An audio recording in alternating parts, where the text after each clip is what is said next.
اعوذ باللہ من الشیطان الرجیم، بسم اللہ الرحمن الرحیم۔ السلام علیکم ورحمۃ اللہ وبرکاتہ۔ ڈیئر ویورز، آج ہم جو آپ کے پیش نظر ویڈیو لائے ہیں اس کا عنوان ہے رموز اوقاف۔ آج ہم جانیں گے کہ رموز اوقاف کیا ہوتے ہیں۔ جب ہم کوئی بھی تحریر لکھتے ہیں تو ہمیں یہ جاننا کیوں ضروری ہوتا ہے کہ سکتہ کیا ہے، اس کا استعمال کیسے کیا جاتا ہے، کہاں کیا جاتا ہے، واوین کیا ہے، علامت تاثر، حرف ندا، استجابیہ، فجائیہ، وقفہ کیا ہے، وقفہ کی علامت کیا ہے اور یہ کیوں ضروری ہوتے ہیں۔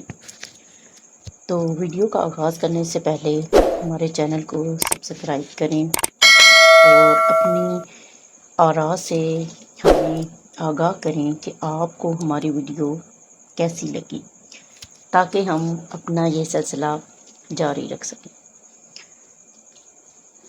جب کوئی مقرر تقریر کرتا ہے تو آپ نے سنا ہوگا کہ تقریر کرتے وقت ان کے لہجے میں اتار چڑھاؤ ہوتا ہے، جس سے سننے والے پر اثر پڑتا ہے۔ یہ اتار چڑھاؤ حالات اور واقعات کے پیش نظر ہوتا ہے کہ کس بات کو کس انداز میں پیش کیا جائے۔ یہ سب کچھ اتار چڑھاؤ سے ہی واضح ہوتا ہے۔ جیسے غصے کی بات ہو تو آواز کو تیز کر لیا جاتا ہے، تعجب کی کیفیت ہو تو وہاں ایکسپریشنز یعنی چہرے کے تاثرات بدل جاتے ہیں۔ تو یہ سب جب بول کر کہا جاتا ہے، تقریر کرنے والا بول کر ہمیں یہ تاثرات دیتا ہے، تو لکھنے میں بھی ایسا ہی ہونا چاہیے۔ اسی لیے لکھتے وقت ایسا ہی لکھا جاتا ہے۔ یہ جو رموز اوقاف ہوتے ہیں یہ بھی اسی لیے ہوتے ہیں تاکہ ہم کسی بھی بات کو آسانی سے سمجھ جائیں کہ کہاں پر کیا کہا جا رہا ہے۔ جیسے ارے بھائی سنو، یہ کسی کو پکارا جا رہا ہے، کسی کو بلایا جا رہا ہے، کسی کو اپنی طرف متوجہ کرنے کے لیے آواز دی جا رہی ہے۔ تو اس کے آگے ہم لگاتے ہیں حرف ندا، انگلش میں اسے سائن آف کلائمیشن کہتے ہیں۔ تو یہ مسٹ ہے، اور یہ جو حرف ندا کی علامت ہے یہ رموز اوقاف کہلاتے ہیں۔ تو جہاں پر ہم یہ الفاظ استعمال کریں گے، ارے بھائی سنو، اے خدا، اے پیارے دوست، پکارنے کے لیے جب بھی ہم کوئی الفاظ استعمال کریں گے تو حرف ندا کی علامت کا استعمال کریں گے، جس کو ہم بعض اوقات ڈیش بھی بول دیتے ہیں، فل سٹاپ بھی بولا جاتا ہے انگلش میں۔ اس کا مطلب کیا ہوتا ہے؟ اس کا مطلب یہ ہوتا ہے کہ جملہ یہاں پر ختم ہو گیا ہے۔ یہ فقرے کے اختتام پر استعمال ہوتا ہے۔ جیسے اکبر ایک راجا تھا، اسلم روزانہ اسکول جاتا ہے۔ تو اس کے آخر پہ ہم ختمہ کی علامت لگائیں گے، جس سے یہ ثابت ہوگا کہ پیراگراف کے اندر یہ جملہ یہاں ختم ہو گیا ہے اور اگلا جملہ ہم شروع کر رہے ہیں۔ اگلا جو رموز اوقاف ہے وہ ہے سوالیہ استجابیہ۔ اس کو ہم انگلش میں کوسچن مارک بھی کہتے ہیں۔ جیسے آپ کا کیا نام ہے؟ سوالیہ وہ جملے جس میں کوئی سوال ہو، اگر اس میں کوئی سوال پایا جائے تو اس میں سوالیہ کی علامت کوسچن مارک لگایا جاتا ہے۔ اگر کوسچن مارک نہ لگایا جائے تو یہ جاننا مشکل ہوگا کہ کہنے والا کیا کہہ رہا ہے۔ یہ سوال ہے یا کوئی بات کہہ رہا ہے، اس لیے سوالیہ نشان لگایا جاتا ہے تاکہ جب اس کو پڑھا جائے تو چہرے کے تاثر سے پتہ چلے، چہرے کے تاثر کو بدلنا پڑے کہ یہاں پر آپ سے کوئی کوشچن کیا جا رہا ہے، پوچھا جا رہا ہے۔ جیسے اگر ہم یوں کہیں تم کہاں جا رہے ہو، تو یہ ایک سادہ سا جملہ ہوگا، اس میں کوئی بھی سوال والی بات نظر نہیں آئے گی۔ جب ہم یوں کہیں گے تم کہاں جا رہے ہو، تو ہمارے چہرے کے تاثرات بھی بدلیں گے، پتہ بھی چلے گا کہ یہ کوشچن ہے، سوال ہے، اور اس کے بعد ہم علامت سوالیہ لگائیں گے۔ رموز قاف کو مزید جاننے کے لیے آگے بڑھتے ہیں۔ تو اگلا جو ہمارے پاس رموز اوقاف ہے وہ ہے علامت تعثر۔ ندائیہ بھی ہوتا ہے، استجابیہ، فجائیہ۔ اب ہم اس کی ڈیٹیل دیکھتے ہیں۔ کسی کو پکارنے کے لیے جب ہم کہیں گے اے بھائی سنو، اے خدا، اے میرے پیارے دوست، اے میرے پیارے بھائی، تو اس کو ہم حرف ندا کہیں گے اور حرف ندا کی علامت ایڈ کر دیں گے۔ استجابیہ، استجابیہ تعجب کا اظہار کرنا، حیرت کا اظہار کرنا، خوشی کا اظہار کرنا، جیسے واہ، سبحان اللہ، شاباش، یہ سب جو ہیں کلمات یہ استجابیہ میں آتے ہیں۔ جیسے کسی بھی عمارت کو دیکھ کر، موسم کو دیکھ کر کہنا سبحان اللہ، کتنا اونچا پہاڑ ہے، سبحان اللہ، کتنا پیارا موسم ہے، واہ کیا میر کی غزل ہے۔ تو اس کے بعد ہم جو ہے استجابیہ کی علامت لگائیں گے، استعمال کریں گے۔ فجائیہ، اس میں افسوس کا اظہار کیا جاتا ہے، یعنی کہ کسی قسم کا بھی کوئی افسوس پایا جائے تو اس کو ہم فجائیہ کہتے ہیں۔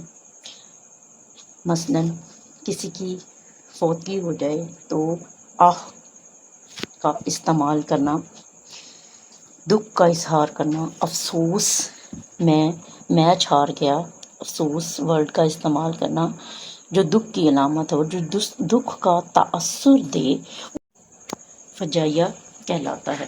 تو ایسے تمام الفاظ جو کسی بھی خوشی یا غمی کا تاثر دیتے ہوں تو وہاں پر مناسبت سے علامت استجابیہ اور فجائیہ اور ندائیہ کا استعمال کیا جاتا ہے۔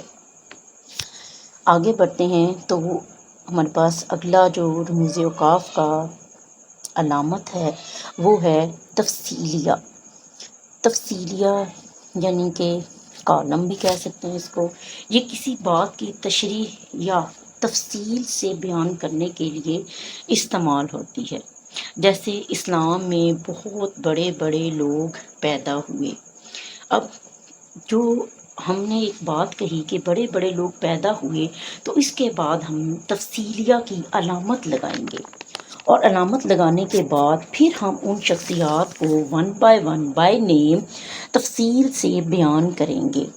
تو جب ہم نے ان کو بیان کرنا ہے، تفصیل دینی ہے، تو اس سے پہلے ہم تفصیلیہ کا نشان، علامت استعمال کریں گے۔ جیسے میں نے بازار سے بہت سی چیزیں خریدنی ہیں، اب ان چیزوں کی تفصیل سے پہلے میں علامت تفصیلیہ لگاؤں گی اور اس کے بعد ان چیزوں کی تفصیل بیان کروں گی کہ مجھے کیا کیا لینا ہے اور میں نے کیا کیا خریدا۔ تو اس تفصیل کو تفصیلیہ کہتے ہیں۔ آگے بڑھتے ہیں۔ اگلی علامت جو ہمارے پاس رموز اوقاف کی ہے وہ ہے واوین۔ واوین انورٹڈ کاماز کو کہتے ہیں۔ انورٹڈ کاماز میں ہم کسی کی بھی کوئی قول، کسی بھی مفکر کا قول لکھتے ہیں۔ جیسے رحمت نے کہا انورٹڈ کاماز مجھے آج بازار جانے دو، یہاں پر کاماز ہم کلوز کر دیں گے، یعنی کہ رحمت نے جو بات کہی ہے اس کو ہم نے انورٹڈ کاماز میں لکھ دیا ہے۔ کسی نے کوئی بات کہی، عرض کی، اس میں اس کا استعمال ہوتا ہے واوین کا۔ کہنے والے کی بات کو واوین میں لکھا جاتا ہے، سننے والے یا لکھنے والے کی بات کو واوین میں نہیں لکھا جاتا۔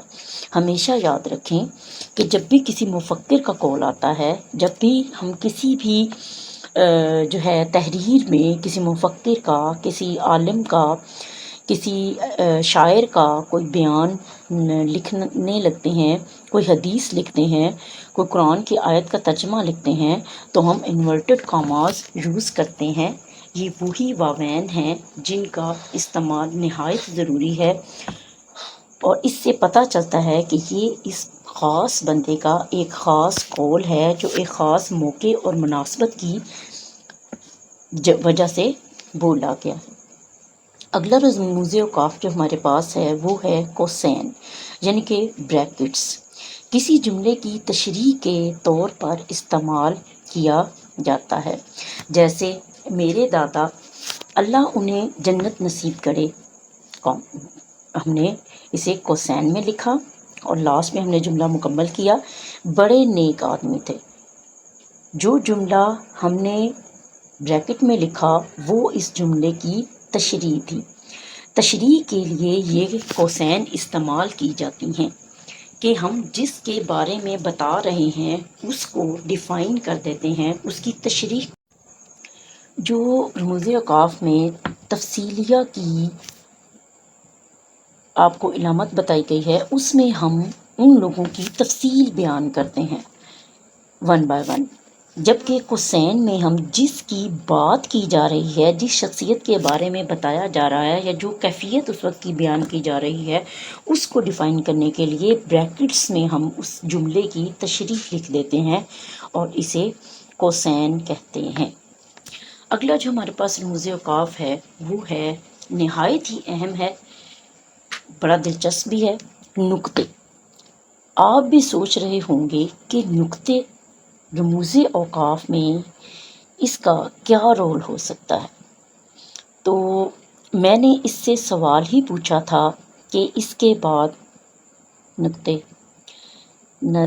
ہم لگا دیں گے 3-4۔ اب نقطے کا استعمال صرف حروف لکھنے میں ہی نہیں ہوتا بلکہ رموز اوقاف میں بھی ہوتا ہے۔